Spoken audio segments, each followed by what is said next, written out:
வணக்கம் நண்பர்களே. குரல் ஹேமலதா ரமேஷ். இன்னைக்கு நாம் பார்க்க போற கதை என் தாரகியே பாகம் 37. ஆடியோ நாவல் குடும்ப கதை. கீர்த்திக்கு ஒரே நேரத்துல சரணோட பாசமும் விஸ்வாவோட காதலும் கிடைச்சது. அவளோட வளைகாப்புல கீர்த்தியோட அம்மா தங்கத்துக்கு கொடுத்த அங்கீகாரமும் சிறப்பு. இப்படி ஒரு விஷயத்த கீர்த்தி தான் பண்ணுவோன்னு நினைச்சேன். ஆனா அவளோட அம்மா பண்றாங்க. சந்துரு, உன்னோட எதிரியே உன் வாய்தாண்டா, இப்படி பேசியே மாட்டிப்ப. விஸ்வா எவ்வளோ மாறிட்டான், நல்ல குடும்ப தலைவன் ஆகிட்டான். அவன் பசங்க இப்பவே அவன் சொன்னதை கேட்குறாங்க. இதெல்லாம் தாங்க இன்னைக்கு எபிசோட்ல பார்க்க போறோம். வாங்க கதைக்குள்ள போலாம். அங்கு கீர்த்தி மெத்தையில் அமர்ந்திருக்க சரண் உள்ளே சென்று, ரெடியாகிட்டியா கீர்த்தி என்றான். ரெடியாகிட்டேன்டா.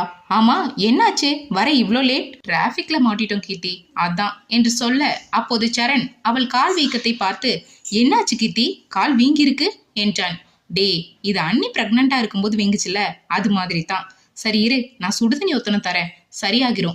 சரண், இப்பதான் விஸ்வா தந்துட்டு போனான், அதுக்கப்புறம் தான் நான் ரெடியானேன். முதல்ல இருந்ததுக்கு இப்ப பரவாயில்ல என்று சொல்ல, சரண் அவளின் தலையை வருடியபடி, நடக்க ரொம்ப கஷ்டமா இருக்காடா என்றான்.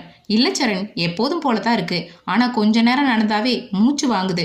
அப்படிதான் கீர்த்தி இருக்கும், குழந்தை பிறந்ததும் சரியாகிரும் என்று சொல்லி அவளின் நெற்றியில் தன் இதழை பதித்து, நீ பயப்படாத கீர்த்தி, எப்பவுமே நான் உன் கூடவே தான் இருப்பேன்.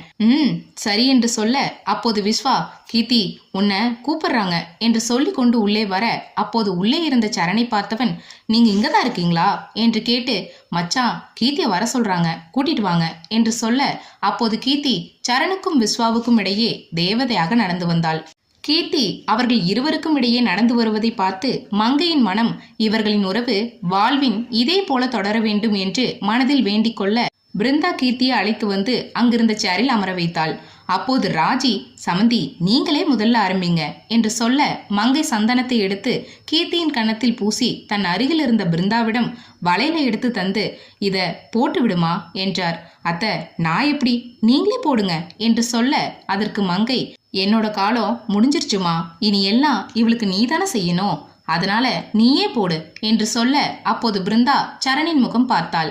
சரணும் சம்மதமாய் தலையசைக்க, முதலில் பிருந்தா வேப்பிலையினால் செய்த வளையலை போட்டு, அதன் பிறகு கண்ணாடி வளையல், வெள்ளி வளையல், தங்க வளையல், வைர வளையல் என்று வரிசையாக போட்டுவிட்டு அவளின் கன்னத்தில் சந்தனத்தை தடவி விழாவை ஆரம்பித்தாள்.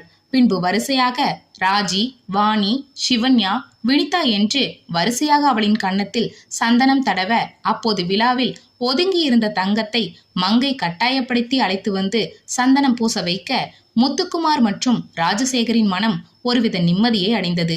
அப்போது ராஜி, ரொம்ப நன்றி சம்மந்தி, நீங்க தங்கத்தை கூப்பிட்டு சந்தனம் பூச சொல்லுவீங்கன்னு நாங்க எதிர்பார்க்கவே இல்லை என்று சொல்ல, அதற்கு மங்கை நிறைஞ்ச மனசோட, யார் வேணும்னாலும் ஆசீர்வாதம் பண்ணலாம் என்று சொல்ல, ராஜியும் வாணியும், எல்லோருக்கும் உங்களை மாதிரி மனசு வராது என்றனர். பிருந்தா சந்தனத்தை எடுத்து விஸ்வாவிடம் தர, அவனும் அதை அழகாக கீர்த்தியின் கன்னங்களில் பூசினான். பிறகு வளைகாப்பின் சடங்குகள் அனைத்தும் முடிந்து கீர்த்தியை சரண் அழைத்து கொண்டு செல்ல தயாராக இருக்க, அப்போது முத்துக்குமார் துரைசாமியிடம், இங்க பாருங்க சம்மந்தி, நாங்க இப்பவே சொல்லிடுறோம், வார வாரம் நாங்க கீர்த்தியை பார்க்க வந்துருவோம் என்று சொல்ல, அதற்கு துரைசாமி, இப்பவே வாங்க, எல்லோரும் ஒன்னாவே இருக்கலாம் என்று சொல்ல, உடனே ராஜசேகர், ஓ அவ்வளவுதான், எங்க பிசினஸ்க்கு பெரிய புட்டா பூட்டிட வேண்டியதுதான் என்று சொல்ல, அந்த இடமே சிரிப்பொழியால் நிறைந்தது. பின்பு கீர்த்தி, ராஜசேகர், முத்துக்குமார், ராஜி, வாணி, தங்கம் என அனைவரிடமும் ஆசிர்வாதம் வாங்கி கொண்டிருப்பதை பார்த்த விஸ்வாவின் முகம் வாட ஆரம்பித்தது. கீர்த்தியின் மனதும் அவனை பிரிந்து செல்ல போவதை எண்ணி நினைத்து இவளின் முகமும் வாட ஆரம்பித்தது. கீர்த்தியின் முகத்தை வைத்தே புரிந்து கொண்ட பிருந்தா அவளிடம், கீர்த்தி நீ ஒரு தடவை போய் ஹாஸ்பிட்டல் ஃபைல் எல்லாத்தையும் எடுத்துக்கிட்டியான்னு செக் பண்ணிட்டு வந்துரு என்று சொல்ல, கீர்த்தியும் சரிங்க அண்ணி என்று சொல்லி அவளின் அறைக்கு செல்ல, விஸ்வாவும் அவளின் பின்னால் வந்தான். எல்லாமே எடுத்தாச்சுடி, நான் தானே எடுத்து வச்சேன் என்றான் சரண் பிருந்தாவுக்கு மட்டும் கேட்கும்படி. அது எனக்கு தெரியும், கீர்த்தி விஸ்வாவை பிரிஞ்சு வரத நினைச்சு ஃபீல் பண்ற மாதிரி தோணுச்சு, அதான் போய் சொல்லி அனுப்பி வச்சேன். அடிப்பாவி, எப்படி சரண் என்னோட டேலண்ட், கமிஷனர் பொண்டாட்டின்னு அடிக்கடி நீ ப்ரூவ் பண்ற என்று சொல்ல, பிருந்தா யாரும் பார்க்காதபடி அவனின் வயிற்றில் குத்த, சரண் அடிப்பாவி என்று சொல்லி தன் வயிற்றை தடவி கொடுத்தான். இதை எப்படியோ பார்த்து விட்ட சந்துரு சிரிக்க ஆரம்பித்தான். டே, இப்ப எதுக்குடா லூஸ் மாதிரி சிரிக்கிற? நான் தான் பொண்டாட்டிக்கிட்ட அடி வாங்கிட்டு இருக்கேன்னு நினைச்சேன், ஆனா இங்க இன்னொருத்தர் என்னை விட வாங்குவார் போல. யாரடா சொல்ற, தெளிவா சொல்லு. கமிஷனரை தான் சொல்றேன். இப்பதான் பிருந்தாக்கா கிட்ட ஒரு குத்து வாங்கினாரு. இதிலிருந்து என்ன புரியுது உனக்கு? என்ன புரியுது? வெளியில எவ்வளவு பெரிய ஆளா இருந்தாலும் பொண்டாட்டி முன்னாடி ஒரு டம்மி பீஸ் தான் புரியுது என்று சொல்ல சிவன்யா அவனை முறைக்க, அப்போது சந்துரு, இதுக்கு பேர் தான் தவளை தன்வாயால் கெடுன்னு சொல்லுவாங்களோ, இதுக்கு மேல இங்க இருந்தா சரிப்பட்டு வராது என்று நினைத்து ஹாலில் விளையாடி கொண்டிருந்த கயல் மற்றும் துருவுடன் இணைந்து கொண்டான். பிறகு கீர்த்தியின் நிலையை அறிந்தவனாக அவளை மெல்ல தன்னிடமிருந்து விடுவித்து, ஓகே கீர்த்தி, பட் டெய்லியும் எனக்கு வீடியோ கால் பண்ணணும். நான் பண்ணும்போது நீ எடுக்கணும், இல்லைனா நான் கிளம்பி அங்கேயே வந்துடுவேன். ஓகே விஸ்வா, ஃபோனை எப்பவும் என் கையிலேயே வச்சிருக்கேன். நீ எப்போ ஃபோன் பண்ணாலும் நான் அட்டன் பண்ணுவேன், ஓகேவா என்று சொல்லி அவனின் முகத்தை தன் கையில் ஏந்தியபடி கேட்க விஸ்வாவும் சரி என்பது போல தலையசைத்தான். பின்பு விஸ்வா கீர்த்தியின் வயிற்றில் கை வைத்தபடி, இப்போ நீங்கள் அம்மா கூட தாத்தா வீட்டுக்கு போங்க, டாடி வேலை எல்லாத்தையும் சீக்கிரமாக முடிச்சுட்டு அங்கே ஓடி வந்துடுறேன் என்று சொல்ல அவனின் குரலை கேட்டதும் குழந்தைகள் அசைய, அப்போது விஸ்வா, பாரு கீர்த்தி, நான் பேசுறது எல்லாமே இப்ப நல்லாவே உங்களுக்கு புரியுது என்று சொல்ல கீர்த்தி, ஆமாண்டா ரொம்ப புரியுது என்றால் அவனின் காதை திருகியபடி. ஷோ வலிக்குது விடு, நாங்க போனதுக்கு அப்புறம் சீக்கிரமா வேலையை முடிக்கணும். லேட்டா வரன்னு இன்ஃபர்மேஷன் வந்துச்சு, அதெல்லாம் வராது. நான் 9 மணிக்கு வீட்டில் இருப்பேன், போதுமா என்றான். பார்க்கலாம். நீ எங்க போயிட்டு உங்க அண்ணன் கூட சேர்ந்து என்ன டீல்ல விட்டுறாத என்று சொல்ல அதற்கு கீர்த்தி, ட்ரை பண்ணுறேன் என்றான் நக்கலாக. நீ டீலில் விட்டா நான் கிளம்பி வந்துடுவேன், அவ்வளோதான். பார்க்கலாம். சரி வா போலாம், நாம வந்து ரொம்ப நேரம் ஆச்சு என்று சொல்லி கீர்த்தி முன்னே செல்ல விஸ்வா ஒரு ஆஃபீஸ் ஃபைலை எடுத்து கீர்த்தியின் மெடிக்கல் ரிப்போர்ட் என்று பிருந்தாவிடம் தர, அவளோ, இது கீர்த்தியோட மெடிக்கல் ரிப்போர்ட் அப்படித்தானே என்று கேட்டு சிரிக்க விஸ்வாவும் கண்டுபிடிச்சிட்டாங்க போலையே என்று நினைத்து தன் தலை குனிந்தான். பின்பு கீர்த்தி அனைவரிடமும் விடைபெற்று அங்கிருந்து கிளம்ப சரண் தன் மனம் முழுக்க சந்தோஷத்துடன் காரை மெதுவாக ஓட்டிச் சென்றான். அதன் பின்பு வந்த நாட்களில் விஸ்வா அடிக்கடி கீர்த்தியிடம் வீடியோ காலில் பேசுவதை பார்த்த பிருந்தா தன் மனதில், இவ்வளோ வருஷமா சரண் மட்டும்தான் the best husband in the world அப்படின்னு நினைச்சிட்டு இருந்தோம். ஆனா இப்ப விஸ்வாவை பார்க்கும்போது சரண் மாதிரி இவனும் தி பெஸ்ட் தான் போல என்று நினைத்து கொண்டிருக்க, அப்போது சரண் பிருந்தாவை பார்த்து என்ன என்பது போல தன் புருவம் உயர்த்தி கேட்க அதற்கு பிருந்தா ஒன்னும் இல்லை என்று தலையசைத்தாள். நாட்கள் அதன் போக்கில் நகர விஸ்வாவும் ஈரோட்டில் தன் வேலைகளை எல்லாம் முடித்துவிட்டு கோயம்புத்தூரில் ப்ராஜெக்டை ஆரம்பித்து கீர்த்தியின் அருகில் இருந்தபடியே தன் வேலைகளை பார்க்க விஸ்வாவின் குடும்பமும் முத்துக்குமார் சொல்லியது போலவே வார வாரம் தவறாமல் கீர்த்தியை பார்த்துவிட்டு சென்றனர். கீர்த்தியின் வயிறும் முன்பு இருந்ததை விட சற்று பெரிதாகி இருந்தது. எழுந்து நடப்பதற்கே சிரமப்பட்டு கொண்டிருந்தாள். சரண் மதியம் சாப்பிடுவதற்காக ஆபீஸிலிருந்து வீட்டிற்கு வர கீர்த்தி ஹாலில் அமர்ந்து சின்சான் பார்த்து கொண்டிருந்தாள். கீர்த்தி, மறுபடியும் நீ கார்ட்டூன் பார்க்க ஆரம்பிச்சிட்டியா? நான் உன்கிட்ட புக்ஸ் படிக்கணும், டிவி பார்க்க கூடாதுன்னு சொல்லியிருக்கேன்ல, அதெல்லாம் படிச்சாச்சு சரண். இப்போதான் டிவி பார்க்க ஆரம்பிச்சேன். நீ அன்னிக்கிட்ட வேணும்னாலும் கேட்டுப்பாரு. ஆமா சரண், இப்பதான் விஸ்வா கிளம்பி போற வரைக்கும் புக் படிச்சுட்டு இப்பதான் டிவி பார்க்க ஆரம்பிச்சா. ஓ, விஸ்வா எங்க போனாரு? அவனுக்கு அடுத்த வாரம் ஆஃபீஸில் ஆடிட்டிங் இருக்கான். அதுக்காக கோகுலன்னா ஃபைல் கேட்டார்னு எடுத்து தர போயிருக்கான். இன்னைக்கு நைட் இல்லைன்னா காலையில் வந்துடுவான். ஓ சரி. ஆமாம், காலையில் கோவிலுக்கு போனவங்க இன்னும் வரலையா? அதை ஏன் சரண் கேட்குற? கோவிலுக்கு போகலான்னு தான் கிளம்புனாங்க. அதுக்குள்ளே அத்தையோட சொந்தக்காரங்க அவங்க பொண்ணுக்கு கல்யாணம்னு பத்திரிக்கை வைக்க வந்தாங்க. அதனால் 11 மணிக்கு தான் போனாங்க என்றாள் பிருந்தா. ஆமாம், நீ ஏன் லேட்டாக வந்திருக்க? எப்பவும் ஷார்ப்பாக 1 மணிக்கு வந்துடுவேன். கேஸ் எல்லாம் பெண்டிங்கில் இருந்துச்சு கீர்த்தி, அதை முடிச்சுட்டு வர நேரம் ஆகிருச்சு என்று சொல்ல அப்போது பிருந்தா கீர்த்தியின் கையில் ஜூஸை கொடுத்து விட்டு, வா சரண், சாப்பாடு எடுத்து வச்சிட்டேன் என்று சொல்ல அவன் சாப்பிட எழுந்து சென்றான். அப்போது சரண் சாப்பிட்டு கொண்டே, என்ன சொல்றாங்க கீர்த்தி, என்னோட மருமகளும் என்று கேட்டான் சரண். எங்க சரண் சொல்றாங்க, விஸ்வாவோட வாய்ஸ் கேட்டா மட்டும் இப்பவே வெளியே வந்துடுற மாதிரி ஒதுக்கிறாங்க, அவன் இல்லைன்னா அப்படியே சைலண்ட் ஆகிடுறாங்க என்று சொல்ல அப்போது பிருந்தா, அடியே இதே வாய்தானே, கையில் என்னோட வயிற்றுல இருக்கும்போது எங்க அண்ணா பேசினா மட்டும்தான் குழந்தை ஆசையுது, எங்க அண்ணா தான் அதிக பாசம் வச்சிருக்கான், அதனால தான்னு சொல்லுச்சு என்று சொல்ல, அண்ணி அது வேற வாயி இது வேற வாயி என்றால் சிரித்து கொண்டே. அப்போது கீர்த்தியின் முகம் லேசாக மாற ஆரம்பிக்க பிருந்தா அவளிடம், என்னாச்சு கீர்த்தி என்று கேட்டாள். ஒன்றும் இல்லை அண்ணி, லேசா வயிறு வலிக்கிற மாதிரி இருக்கு, அது அப்பப்போ இப்படி தான் வரும் கீர்த்தி, டெலிவரிக்கு இன்னும் 1.5 மாதம் இருக்கு, நீ ஜூஸை ஃபுல்லாக குடிச்சு முடி, எல்லாம் சரியாகிரும் என்று சொல்ல சரண் பிருந்தாவின் முகம் பார்த்தான். என்ன சரண், மறந்து போயிருச்சா? எனக்கும் இப்படித்தானே பெயின் வந்துச்சு, அத்தை சொல்ல கேட்காம டாக்டர்கிட்ட கூட்டிட்டு போனியே, அப்போ டாக்டர் என்ன சொன்னாங்க என்று கேட்க அவனும் அமைதியடைந்தான்.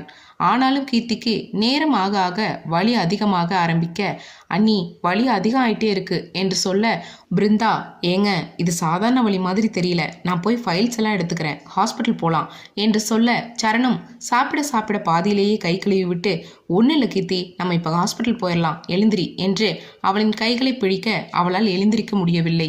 ரொம்ப வலிக்குது சரண், என்னால் எழுந்திரிக்க முடியல என்று சொல்ல, அவளின் கண்ணீரை பார்த்த சரணின் கண்களிலும் கண்ணீர் வந்தது.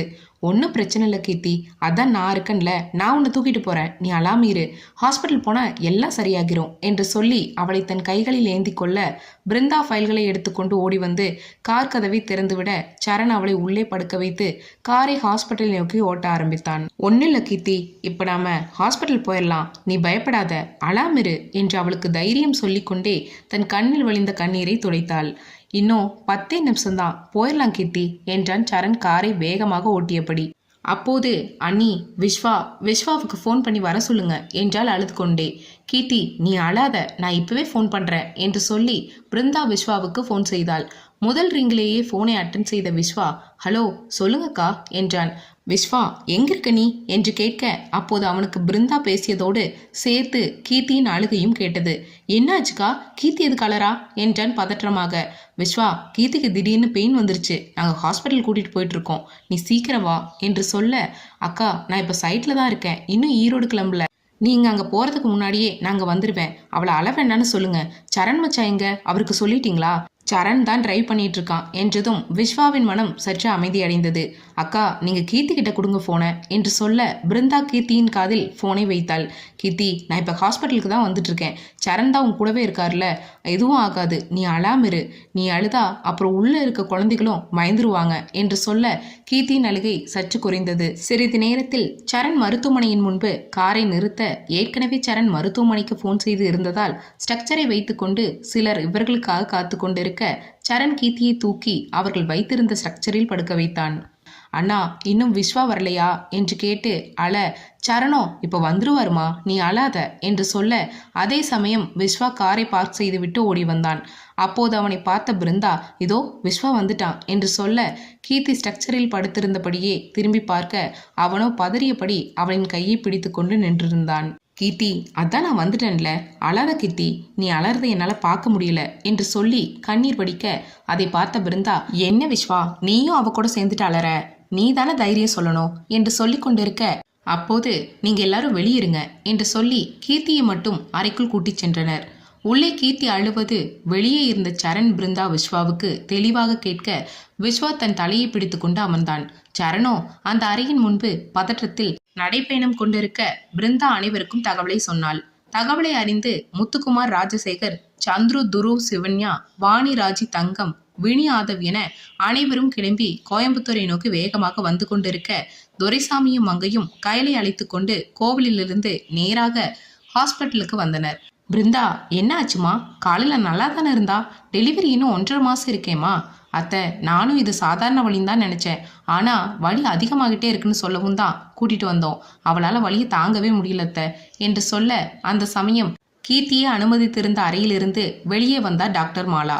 டாக்டரை பார்த்ததும் சரண் அவரிடம், என்னாச்சு டாக்டர், ஏதாச்சும் பிரச்சனையா என்று கேட்க, விஸ்வாவும் அதே கேள்வியை கேட்டான். பிரச்சனைன்னு சொல்ல முடியாது, ஆனால் டெலிவரிக்கு இன்னும் டைம் இருக்கு, இருந்தாலும் கீர்த்தியோட கர்ப்பப்பை 2 குழந்தைகளை சுமக்கிறதால கொஞ்சம் வீக் ஆயிருச்சு, அதனால தான் இப்போ வலி வந்திருக்கு, நார்மல் டெலிவரியாக சான்ஸ் இல்லை, அதனால நாம் இப்போ ஆப்ரேஷன் பண்ணி தான் குழந்தைகளை வெளியெடுத்தாகணும், அதுதான் அம்மாவுக்கும் குழந்தைகளுக்கும் நல்லது என்று சொல்ல, துரைசாமியின் மனம், ஒரு ஊசிக்கே இவ வலி தாங்க மாட்டாளே, இப்ப எப்படி இவ்வளோ பெரிய வலியை தாங்க போறாளோ என்று நினைத்து அங்கிருந்த சேரில் சுவரை வெறித்து பார்த்தபடி அமர, டாக்டர் விஸ்வாவிடம், இந்த பேப்பர்ல சைன் பண்ணுங்க, அப்பதான் எங்களால ஆபரேஷன் ஸ்டார்ட் பண்ண முடியும் என்று சொல்லி பேப்பரையும் பேனாவையும் தர, அதை வாங்கியவனின் கைகள் நடுங்க ஆரம்பித்தது. அப்போது சரண், ஒன்றும் ஆகாது விஸ்வா, இதெல்லாம் ஒரு ஃபார்மாலிட்டி தான் என்று சொல்ல, விஸ்வா அதில் கையெழுத்தை போட, உள்ளே கீர்த்திக்கு மயக்க மருந்தை செலுத்தி ஆபரேஷனை ஆரம்பித்தனர். விஸ்வா ஒரு புறமும் சரண் ஒரு புறமும் அலைமோதி கொண்டிருக்க, பிருந்தாவோ யாரை சமாதானம் செய்வதென்று புரியாமல் கயலையும் தூக்கி கொண்டு மாறி மாறி இருவருக்கும் சமாதானம் சொல்லி கொண்டிருக்க, மங்கையும் துரைசாமியும் அங்கு வைக்கப்பட்டிருந்த விநாயகர் சிலை முன்பு கீர்த்திக்கும் குழந்தைகளுக்கும் எதுவும் ஆகிவிடக்கூடாதென்று வேண்டிக் கொண்டு இருந்தனர்.